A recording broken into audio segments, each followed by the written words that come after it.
En lep dober dan vsem skupaj, spoštovani visoki gostje, spoštovani komisar, kolega Janez, spoštovane gospe in gospodje. Otvoritev prvega slovenskega humanitarnega foruma je zame velika čast, čeprav bi si želela, da takih forumov sploh ne bi potrebovali. Naj vendarle spregovorim o 5 tematikah, za katere menim, da so danes, ko obravnavamo problematiko humanitarnih kriz in dejanj, osrednjega pomena. Začela bi s čustvi. Večkrat sem že povedala, da nisem samo nosilka politične funkcije, sem tudi Nataša, ki ne skriva svojih čustev. Kako denimo skrivati žalost, ko moram z vami deliti naslednje?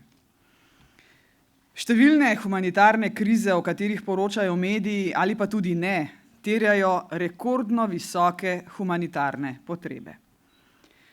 Ta hip po svetu poteka 55 spopadov različnih vrst in ta hip je potrebnih vsaj 55 milijard dolarjev za 363 milijonov ljudi, ki nujno potrebujejo pomoč.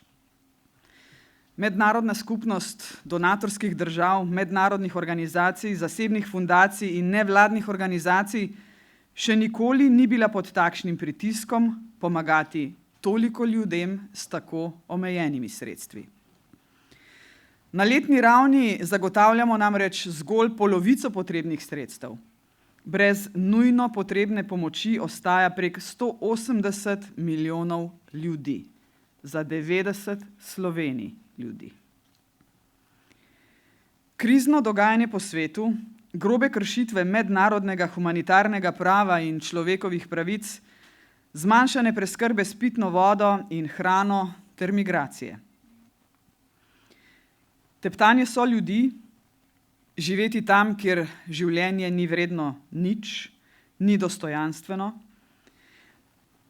za katerega se zavzemam sama in za katerega bi se moral zavzemati vsak v tem, vsaj upam, da civiliziranem svetu. V tem kontekstu bi rada par besed povedala o našem dojemanju kriz. Svet se spreminja in tega se je treba zavedati. V preteklosti so bile humanitarne krize geografsko oddaljene, zato nanje morda nismo bili toliko pozorni.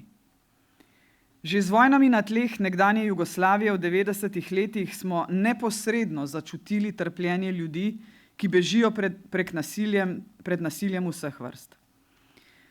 Ta spomin je še vedno živ, zelo živ, mi pa smo se že soočili z rusko agresijo na Ukrajino. Slovenija na Ukrajino seveda ni pozabila.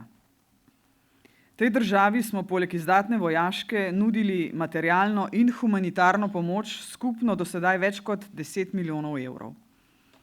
Samo humanitarne pomoči. Ob tem nismo pozabili niti na druge države. Pomoč državam, ki jih je prehranska kriza še zaostrena zaradi vojne v Ukrajini, dodatno prizadela, smo povečali kar 6-krat z 260 tisoč evrov v letu 2021 na prek 1,5 milijona evrov v lanskem letu. A kot rečeno, Ukrajina je le ena izmed številnih žalostnih zgodb trpljenja ljudi po celem svetu. Kako naprej? Kaj naj nas motivira, kaj nas mora motivirati, da pomagamo ljudem v stiski? Odgovor je kratek in jasen. Čut za solidarnost. To je tretja tema, ki jo želim izpostaviti. Avgustovska ujma v Sloveniji je prinesla opustošenje, ki ga naša država ne pomni. A zbudila je solidarnost med prebivalkami in prebivalci Slovenije, tudi med sosedi na smrt skreganimi. Zgodbe o solidarnosti namenjeni Sloveniji se širijo prek meja. Na pomoč so nam priskočili tudi tisti, ki so solidarnosti sami potrebni doma. Ukrajina je kljub vojni v Slovenijo poslala mehanizacijo, ki jo potrebuje sama. Več kot 15 držav in mednarodnih organizacij je ponudilo zelo cenjeno in dobrodošlo pomoč. Iz trpke avgustovske preizkušnje pa smo se naučili še nekaj. Med prebivalkami in prebivalci Slovenije je zavladala solidarnost, toda naša država posledic ujme ne more sanirati sama. Za pomoč je morala zaprositi Evropsko unijo, katere osrednja vrednota je prav solidarnost. Zato bi želela par besed spregovoriti tudi o mednarodni solidarnosti. Mednarodna solidarnost je ključnega pomena pri reševanju globalnih humanitarnih izzivov. Z mednarodno solidarnostjo države in mednarodne organizacije delijo breme humanitarnih nalog ter zagotavljajo pomoč tistim, ki jo najbolj potrebujejo, ne glede na njihovo nacionalnost. Kako pomembna je delitev bremen, je razvidno tudi ob nedavnih katastrofalnih poplavah v Libiji in potresu v Maroku, kjer se je Slovenija prav tako odzvala z nujno humanitarno pomočjo v skupni višini 1 milijon evrov. Skozi mednarodno solidarnost lahko države združimo moči tudi pri reševanju globalnih izzivov, ki niso izključno humanitarne narave, zato pa vodijo v svet, ko bo potrebne manj humanitarne pomoči, vsaj upam. Solidarnost je potrebna za obravnavo podnebne krize, revščine, lakote in migracij. Zato je solidarnost temeljna vrednota doma in v mednarodni skupnosti. Je pot k miru, stabilnosti in nenazadnje tudi k pravičnosti. Zato si želim, da bi prvi humanitarni forum v Sloveniji prinesel sporočilo pomena krepitve zaveze solidarnosti in pomoči z žrtvami humanitarnih tragedij po vsem svetu. Prizadevanj za še učinkovitejše delovanje in še hitrejšo dostavo pomoči potrebnim. Pomena oblikovanja novih partnerstev, s pomočjo katerih bomo lahko trend naraščanja potreb končno obrnili v nasprotno smer. Pomena udejanjanja sprejetih zavez o solidarnosti.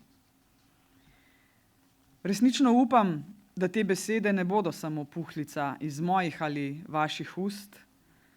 Večkrat sem že rekla in bom ponovila tudi danes. Solidarni smo zato, ker je med nami večina še vedno dobrih ljudi. In ta večina, velika večina, je tisto gonilo razvoja, napredka, ne samo vsake države, ne glede na to, kako velika je, ampak celotnega našega planeta. Podnebne spremembe so tiste, ki terjajo od nas, da delamo in delujemo skupaj.